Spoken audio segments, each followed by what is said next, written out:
Course ने फिर और खास नाम दिए हुए हैं और इनको हम फिर कहते हैं ब्लास्टोमियर्स। इसका मतलब ये हुआ कि अगर मैं पूछूं कि ब्लास्टोमियर्स क्या है, ये इन डॉटर सेल्स को खास नाम दिया गया है, लेकिन ब्लास्टोमियर्स क्या है, शाबाश है, ये एक्चुअली ज़ाइगोट से जो डॉटर सेल बन गए हैं इनको हम फिर ब्लास्टोमियर्स कहते हैं। लेकिन ब्लास्टोमियर डिप्लॉयड होंगे कि हैप्लॉयड होंगे? वो डिप्लॉयड होंगे। तो फिर हम इसको ऐसे डिस्क्राइब करेंगे कि ज़ाइगोट है, इसके अंदर क्लीवेज हुआ, दो ब्लास्टोमियर बने। तो टेक्निकली हम और आप लोग इसको ऐसे डिस्कस करेंगे। लेकिन अगर ये आम सेल होता तो फिर हम कहते कि पेरेंटल सेल है, माइटोसिस हुआ, दो डॉटर सेल बने। लेकिन इधर पे हम और आप लोग इसको टेक्निकली डिफाइन करेंगे। लेकिन नेक्स्ट पॉइंट ये है कि आम सेल है, माइटोसिस हुआ, दो डॉटर सेल बने, वो दो डॉटर सेल सेपरेट हो जाते हैं। इधर पे जो दो डॉटर सेल्स होते हैं जिनको हम और आप लोग ब्लास्टोमियर्स कहते हैं, जिनको मैंने बोर्ड के ऊपर ऐसे आइसोलेट बनाया हुआ है, ये आइसोलेट नहीं होते, ये ऐसे आपस में अटैच होते हैं। अगर कहीं ये दो सेल सेपरेट हो गए, जैसे ये और ये, एक भी सेपरेट हुआ, दूसरा भी सेपरेट हुआ, तो फिर जो एक ज़ाइगोट है उनसे जो दो ब्लास्टोमियर बन गए हैं, अब हर एक ब्लास्टोमियर फिर सेपरेट ज़ाइगोट का काम करता है। तो फिर इससे अपना एम्ब्रियो बनेगा, बेबी बनेगा, इससे अपनी एम्ब्रियो, अपना बेबी बनेगा। तो फिर हम इसको कहते हैं कि ट्विन्स हो गए हैं। लेकिन इस किस्म के ट्विन्स चूंकि एक ज़ाइगोट से बने हुए हैं, तो फिर हम इसको मानो ज़ाइगोटिक ट्विन्स हम इसको कहते हैं। और नो डाउट अगर ये ज़ाइगोट मेल वाला है, XY वाला है, तो फिर दोनों के दोनों मेल्स होंगे। अगर ये XX फीमेल वाला है तो फिर दोनों की दोनों फीमेल्स होंगे। इधर पे ये चांस हरगिज नहीं होता कि एक मेल होगा एक फीमेल होगी, ऐसे नहीं हो सकता। तो फिर इनमें हमारे साथ सारा कुछ बन जाएगा। तो फिर चूंकि ये मसला उधर मां से आ गया है, यानी मां से वो ज़ाइगोट में इस तरह, तो फिर इसलिए कुछ लोग इसको मैटरनल ट्विन्स भी कहते हैं। मैटरनल, मदर से आया हुआ है। और जो मैटरनल होते हैं, जो मैं बता रहा हूं, जो कि इस तरह से होगा, जो कि मां की तरफ से होगा, जो कि मोनोज़ाइगोटिक है, और दोनों के दोनों एक जैसे हैं, दोनों फीमेल है, दोनों मेल, तब जाके कुछ लोग इसको आइडेंटिकल भी कहते हैं। इसका मतलब कि मोनोज़ाइगोटिक, आइडेंटिकल और मैटरनल के अल्फाज इनका मतलब एक होगा। हाँ, बाज़ दफ़ा मंथली साइकिल में फीमेल के अंदर एक सेकेंडरी oocyte नहीं निकलता, और भी निकल जाते हैं, हो सकते हैं। तो अगर एक ये हुआ, दूसरा फिर इनके साथ ये हुआ, तीसरा ये हुआ, तो यू नो कि मेल एक टाइम पे कितने स्पर्म्स को एजाकुलेट कर सकता है, वो तो मिलियन बिलियन में होते हैं, मिलियन में होते हैं, बिलियन में होते हैं। तो उधर पे एक्स तो कम है, स्पर्म तो बहुत ज्यादा है, मिलियन बिलियन में है, तो फिर हर एक को स्पर्म मिल सकता है। तो अगर इनको मिलेगा तो इससे अपना बेबी बनेगा, इससे फिर अपना बेबी बनेगा, ज़ाइगोट बन गए हैं। तो पॉसिबल है इसको वाई वाला स्पर्म मिल गया तो फिर ये XY ये मेल होगा, इसको X वाला मिल गया तो XX फीमेल हो जाएगी, ये XX कोई XY कोई और हो जाएगा। तो इनमें फिर इस तरह के कॉम्बिनेशन हमारे साथ बन सकते हैं कि एक मेल है, दो फीमेल है, एक मेल एक फीमेल है, ये हो सकते हैं। तो इनमें फिर चूंकि ज़ाइगोट डिफरेंट बन गए हैं, तो फिर ये मोनोज़ाइगोटिक नहीं हो जाएगा, हेटेरोज़ाइगोटिक हो जाएगा। लेकिन मसला कहां से आ गया है? फ्रेटर्नल, फादर की तरफ से, उधर पे जरा स्पर्म ने पार्टिसिपेट किया, तो इनको हम फिर फ्रेटर्नल ट्विन्स कहते हैं। लेकिन ये आइडेंटिकल नहीं होते, ये नॉन आइडेंटिकल ट्विन्स होते हैं। तो इस तरह की भी कॉम्बिनेशन जो है हमारे साथ बन सकती है। लेकिन मैटरनल और फ्रेटर्नल में फर्क क्या हुआ वो फिर आप लोगों को भी पता होना चाहिए, मेरे अल्फाज से आप लोगों को फिर पता होना चाहिए। चलो, हम उस केस में नहीं जा रहे हैं, हम ऐसे कह रहे हैं कि ये सेपरेट नहीं हो गए हैं, दो ब्लास्टोमियर हमारे साथ बन गए हैं। बुक ने लिखा हुआ है कि जब फर्टिलाइजेशन हो जाए, यानी ज़ाइगोट बन जाए, इसके 36 आवर्स के बाद ये पहला क्लीवेज हो जाता है। और जब ये पहला क्लीवेज हो जाएगा तो फिर कितने ब्लास्टोमियर हमारे साथ बन जाएंगे? 2। तो फिर इसके बाद ये जो क्या है क्लीवेज होता है, ये फिर ऐसा नहीं होता कि फिर 36 आवर्स के बाद होगा, नहीं, फिर शुरू हो जाता है, कम टाइम लेता है। और जाके फिर नंबर जो होता है वो डबल होता जाता है। जैसे एक सेल से 2, सो 2 से 4, 4 से 8, 8 से 16, 16 से 32, 32 से 64, 64 से 128, 128 से 256, ये नंबर डबल होता जाता है हर एक क्लीवेज पे। तब जाके ये बात भी आपके ज़हन में होनी चाहिए कि ऐसा नहीं होता कि 2 सेल है, 2 से कहीं 3 भी बन जाए, नहीं, हर एक क्लीवेज अगर होगा तो फिर तो हर एक सेल के अंदर होगा, और अगर हर एक सेल के अंदर क्लीवेज होगा फिर नंबर भी डबल होता जाएगा। लेकिन यह भी जेनेटिकल होता है कि हर एक एनिमल में ये जो क्लीवेज होता है ये ब्लास्टोमियर्स के एक खास सेल के नंबर तक जाता है। जैसे फॉर एग्जांपल ह्यूमन बींग्स में ये 16 पे स्टॉप हो जाएगा, 16 ब्लास्टोमियर्स बन जाएंगे, 16 सेल बन जाएंगे, फिर इसके बाद आगे नहीं जाएगा। ये जो चिक वगैरह होते हैं वहां पे 256 पे स्टॉप हो जाता है। तो ये ऐसी बात नहीं है कि इस एनिमल में ये रैंडमली जाएगा। जैसे ह्यूमन बीइंग में 16 पे स्टॉप हुआ, लेकिन अगर 16 के बाद एक भी फिर और क्लीवेज हुआ तो फिर तो हमारे साथ ब्लास्टोमियर 32 बन जाएंगे। नहीं नहीं, ऐसा नहीं होता। 16 पे ये स्टॉप हो जाएगा, चिक में ये 256 पे स्टॉप हो जाएगा, इसके बाद फिर क्लीवेज नहीं होगा। तो ये बिल्कुल ये स्पीशीज स्पेसिफिक होते हैं, ये स्पेसिफिक बातें होती। ऐसा नहीं होता कि फिर और क्लीवेज होगा, नहीं, ये स्टॉप होगा। ह्यूमन बीइंग में ये 16 पे है, तब जाके अगर आप बुक ने भी देख लो उसमें बाकायदा तौर पे लिखा हुआ है कि 2, 4, 8 और 16, ये 16 ह्यूमंस वाला है, स्टॉप हो जाता है।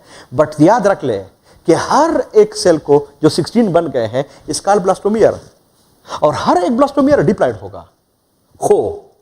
जो माइटोसिस है और जो क्लीवेज है इसमें एक फर्क ये भी है कि अगर आप लोगों को याद हो, ये बात हम और आप लोगों ने पढ़ी हुई थी कि अगर हमारे साथ पेरेंटल सेल है इसके अंदर माइटोसिस हो जाए, 2 डॉटर सेल बन जाए, उन 2 डॉटर सेल के अंदर उस वक्त तक फिर किसी किस्म का सेल डिवीजन नहीं होगा जब तक इसका ग्रोथ पूरा ना हो जाए। लेकिन क्लीवेज में ऐसा नहीं होता।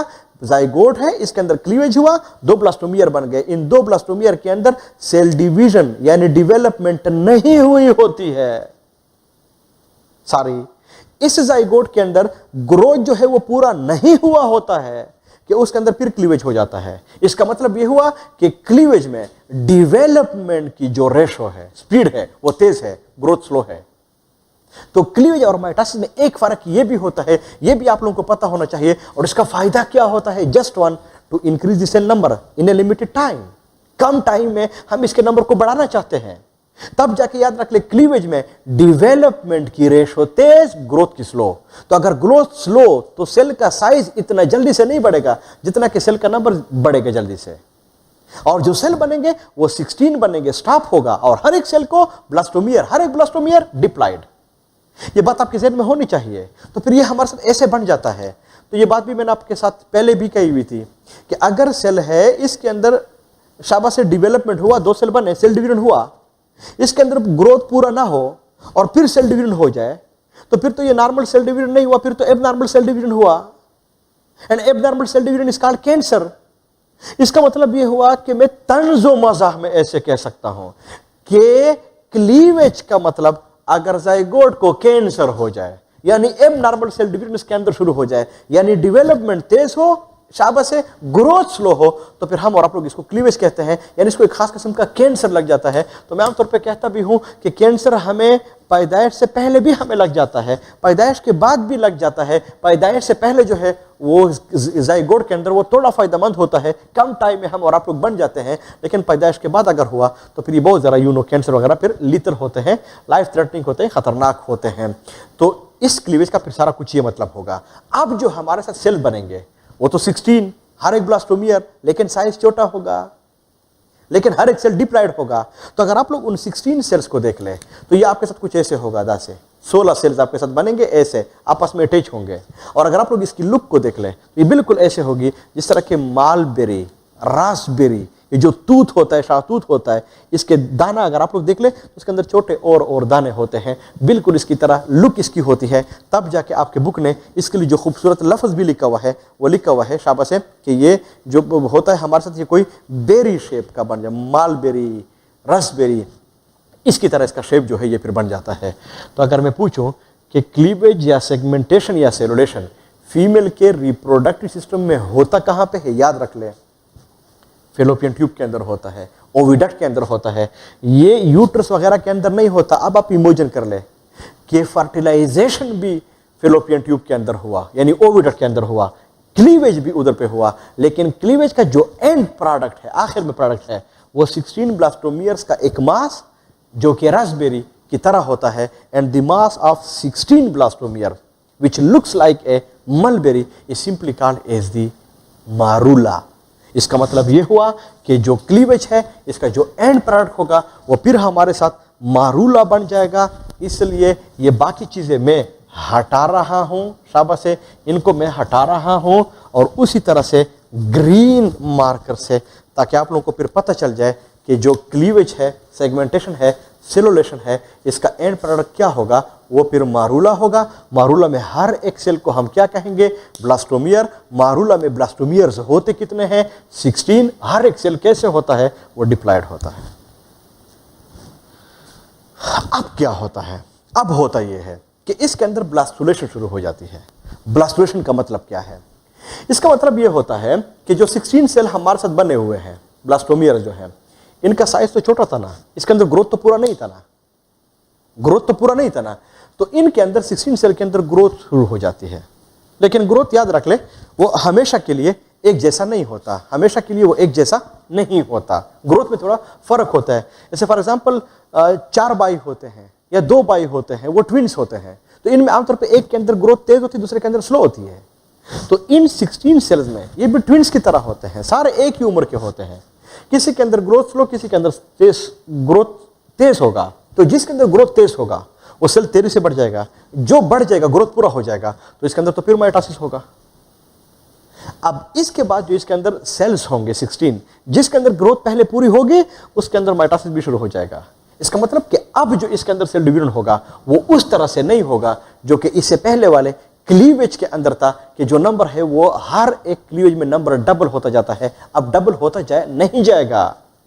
अब क्या होगा कि फॉर एग्जांपल हमारे साथ 16 सेल्स हैं, एक सेल के अंदर ग्रोथ पूरी हो गई है, तो फिर 17 सेल बन जाएंगे, फिर किसी अंदर के अंदर दो के अंदर पूरा हुआ, फिर 20 हो जाएंगे, फिर 25 हो जाएंगे। नंबर ऐसे डबल नहीं होगा जिस तरह के हम और आप लोगों ने इसको पहले पढ़ा हुआ था। तब जाके ये जो नंबर होता है ये बढ़ता है, बढ़ता है, बढ़ता है, और ये नंबर कहां तक पहुंच जाता है, 100 सेल्स तक पहुंच जाता है। क्योंकि बुक ने ये लफ्ज लिखा हुआ है कि 100 सेल्स का मास बन जाता है। तो 100 सेल हमारे साथ 16 से कैसे 100 सेल बन जाते हैं? इज इट पॉसिबल कि 16 को अगर आप इसके अंदर क्लीवेज करें तो फिर तो 32 से 64, 64 से 128, तो हमारे सेल ये 128 होने चाहिए थे। लेकिन 128 इसलिए नहीं है कि इसमें जो डिवीजन है वो क्लीवेज नहीं है, आम माइटोसिस है। लेकिन आम माइटोसिस जिस सेल के अंदर पहले ग्रोथ पूरा उसके अंदर फिर माइटोसिस हो जाएगा, तब जाके ये सेल 100 सेल्स भी बन जाते हैं। तब जाके आपके बुक ने ये लिखा भी हुआ है कि 100 सेल्स बन जाते हैं। लेकिन जो हर एक सेल है इसमें कोई शक नहीं है, उसको अपन फिर ब्लास्टोमियर कहेंगे। लेकिन जो ब्लास्टोमियर होंगे इनमें फिर 2 तरह के होंगे, यानी इन 100 सेल्स में से जो ब्लास्टोमियर्स होंगे वो फिर हमारे साथ 2 तरह के होंगे। कुछ ब्लास्टोमियर्स ऐसे कि जिसके अंदर ग्रोथ पूरी होगी, वो मोटे मोटे होंगे, बड़े बड़े होंगे, और कुछ ऐसे जिसके अंदर ग्रोथ कम होगी, वो छोटे छोटे होंगे। तो उनको अब आप लोग क्या शाबाश, वो फिर छोटे छोटे होंगे। इसका मतलब कि ब्लास्टोमियर इन 100 सेल में हमारे साथ फिर 2 तरह के होंगे। जो बड़े बड़े हैं उन ब्लास्टोमियर्स को मेगा मीन्स बड़ा, और मियर का लफ्ज सेल, ब्लास्टोमियर। जबकि जो छोटे छोटे होते हैं इनको हम और आप लोग फिर माइक्रोमियर, हम और आप लोग इसको कहेंगे। ये छोटे छोटे सेल्स होते हैं जो फिर इनसे बन जाते हैं। इस मीन्स कि इस 100 सेल में से कुछ मेगामियर्स होते हैं और कुछ जो होते हैं ये माइक्रोमियर्स होते हैं। ये जो मेगामियर्स होते हैं आमतौर पे इन माइक्रोमियर्स को सराउंड कर लेते हैं। यानी अगर आप इसको देख ले, ये वो सेल्स हैं जो बड़े बड़े जिनको मैं बना रहा हूं, ये कोई और नहीं है, ये वो मेगामियर्स हैं। जबकि इनके अंदर वो छोटे छोटे सेल्स जो होते हैं जिनको मैं बना रहा हूं, ये वो माइक्रोमियर्स हैं, जो कि इधर पे ये सारा कुछ प्रेजेंट होता है। मेरी बात आपके ज़हन में होनी चाहिए। ये जो मेगामियर्स होते हैं, मेगामियर, इसके लिए आपके बुक ने जो नाम इस्तेमाल किया हुआ है वो है ट्रोफोब्लास्ट। जबकि जो माइक्रोमियर है इसके लिए आपके बुक ने नाम इस्तेमाल किया हुआ है इनर सेल मास। ये मेगामियर और माइक्रोमियर ये पुराने कोर्सेज में होते थे। इसका दूसरा नाम ट्रोफोब्लास्ट, माइक्रोमियर का दूसरा नाम इनर सेल मास। लेकिन जो मेगामियर्स हैं ये 70 to 80% होते हैं, जबकि जो माइक्रोमियर्स होते हैं ये 20 से लेकर 30% तक होते हैं। इसका मतलब कि जो चीज बन रही है हमारे साथ, इनमें कौन ज्यादा है? इनमें मेगामियर ट्रोफोब्लास्ट की सेल ज्यादा है, माइक्रोमियर इनर सेल मास के सेल जो है ये फिर कम होते हैं। तो हमारे साथ क्या होगा, ये 100 सेल्स हैं, इन 100 सेल में तकरीबन 70 to 80 सेल्स हमारे साथ मेगामियर्स के होते हैं, जो बाहर की तरफ होते हैं, जो मोटे मोटे होते हैं। लेकिन जो छोटे छोटे होते हैं जिनको हम और आप लोग माइक्रोमियर्स कहते हैं, इनर सेल मास कहते हैं, वो 20 to 30 होते हैं, वो फिर कम होते हैं। मेरी बात आपके ज़हन में होनी चाहिए। तो ये मेगामियर्स और माइक्रोमियर्स, इनके बीच में एक कैविटी होगी। इसको हम और आपको फिर कहेंगे ब्लास्टोसील। सील मीन्स कैविटी, कोई कैविटी बन रही है, इस कैविटी के अंदर क्या होता है, कुछ नहीं होता, लेकिन ये जो इनर सेल मास होता है, यहां पे जो कैविटी होती है इसके अंदर फ्लूइड होता है, और इसको हम सादा अल्फाज में कहते हैं फ्लूइड फील्ड कैविटी। बुक ने ये लफ्ज लिखा है, ये कैविटी जो होती है इसके अंदर वो फ्लूइड जो है ना फिर प्रेजेंट होता है। नेक्स्ट वो ये है कि जो कोई चीज हमारे साथ बन रही है, ये भी याद रख ले, ये भी सारा का सारा इस ओविडक्ट के अंदर हो रहा है। अब अंदाजा लगा दे कि फर्टिलाइजेशन भी ओविडक्ट के अंदर हुआ, क्लीवेज भी, जो मारूला है वो भी इधर पे हुआ, जो ब्लास्टुलेशन है वो भी इधर ही हो रहा है, तो ये सारे स्टेप्स इधर पे होते हैं, तो फिर सारा कुछ बन जाएगा। इस दौरान ये कोई चीज जो बन रही है वो तो नीचे मूवमेंट भी कर रहा है, वो तो नीचे यूट्रस को भी आ रहा है, तो इसके अंदर तो इतने सेल्स प्रेजेंट होते हैं, तो कहीं ऐसा ना हो जाए कि जब ये 100 सेल का मास इधर नीचे यूट्रस को आए, और यूट्रस में ये बिल्कुल जब आता है तो बिल्कुल ऐसा आता है जिस तरह के बाल होता है, और बाल को आप लोग फेंक दे और जो ही आ जाए वो जमीन के ऊपर वो टपका सा जो मारता है, तो बिल्कुल ऐसे ही जब ये बाल की तरह कोई चीज इधर यूट्रस को आएगा, तो यूट्रस तो बड़ी चीज है, उसके अंदर आएगा तो उधर पे ये टपका मार सकता है। जो ही वो टपका मारेगा तो फिर जो 100 सेल्स है ये तो फिर सेपरेट हो सकते हैं। अगर सेपरेट हुआ तो फिर तो अंडरस्टूड बात है, कि इसमें ये तो फिर अंडरस्टूड बात है, इसमें फिर अंडरस्टूड बात है कि ये जो सेल्स होते हैं अगर ये डिस्ट्रॉय हो गए तो फिर तो सब चीजों को ये जो प्रेगनेंसी होगी ये फिर नहीं बन सकती, ये तो फिर खत्म हो जाएगा, एम्ब्रियो फिर नहीं बन सकती। इन अदर वर्ड्स, अगर एम्ब्रियो नहीं भी बने, पॉसिबिलिटी है कि हर एक सेल ब्लास्टोमियर है वो फिर जाइगोट का फंक्शन परफॉर्म कर ले, तो फिर यहां पे मसले क्रिएट होते हैं। तो कुदरत में क्या क्या हुआ है ताकि कहीं ये डिस्ट्रॉय ही ना हो जाए, इसके ऊपर सेल्स की जो एक लेयर होती है वो इसके ऊपर बना लेता है, ऐसे सेल की एक लेयर, और इस लेयर का फायदा क्या होता है कि इन 100 सेल्स को कंपैक्ट कर लेता है, ताकि कहीं वो अगर वो टपका भी मारे वो सेपरेट ना हो जाए, वो डिस्पर्स ना हो जाए। इस मेम्ब्रेन को आपके बुक ने लिखा हुआ है जोना पेलास्यूडा, और जोना पेलास्यूडा है क्या? कहीं अगर आप लोग आम हैंस के एग्स को देख ले, आप लोग इसको बॉयल कर ले, तो इसके ऊपर एक शेल होता है सख्त सा, वो हम और आप लोग हटा देते हैं, वो शेल के नीचे एक मेम्ब्रेन होता है, बारीक सी पर्दा होता है, उसको हम और आप लोग शेल मेम्ब्रेन कहते हैं। उस शेल मेम्ब्रेन को मेडिकल साइंस में हम इसको जोना पेलास्यूडा हम इसको कहते हैं, और इसका फंक्शन क्या होता है, ये इन सब सेल्स को कंपैक्ट करता है। पर इस जोना पेलास्यूडा को बनाता कौन है? Graafian follicle. तो ग्रेफियन फॉलिकल ने हमारे साथ 2 काम कर लिए हैं, एक उसने एस्ट्रोजन को भी सीक्रेट कर लिया है, साथ में उसने जोना और पेलास्यूडा को भी उसने बना दिया है। लेकिन एस्ट्रोजन के फंक्शन क्या है वो मैंने आपके साथ शेयर कर लिए हैं। जोना पेलास्यूडा के फंक्शन क्या है, वो इस ओम को कंपैक्ट कर लेगा, बंद कर लेगा। मेरी बात आपके ज़हन में होनी चाहिए। नेक्स्ट, जब ये बन जाता है तो फिर तो अंडरस्टूड बात है, ये जो भी कोई चीज होगी ये तो फिर आखिर में यूट्रस को पहुंचेगी। लेकिन जो कोई चीज बन जाती है उसको हम इस चीज को हम और आप लोग कहेंगे ब्लास्टुला या ब्लास्टोसिस्ट। और जो ब्लास्टुला है या ब्लास्टोसिस्ट है ये क्या है? हम और आप लोग कह सकते हैं कि ब्लास्टुलेशन का जो एंड होगा इसको हम और आप लोग ब्लास्टुला या फिर हम और आप लोग इसको ब्लास्टोसिस्ट हम और आप लोग कहेंगे। और ब्लास्टोसिस्ट ये ग्रीक वर्ड है और इसका मतलब होता है sprouting. And you know sprouting क्या होता है? सीड को जब आप लोग खेत के अंदर लगा दे तो उसके अंदर स्प्राउटिंग, वो फूलना शुरू हो जाता है, उसमें ब्रेकिंग शुरू हो जाती है।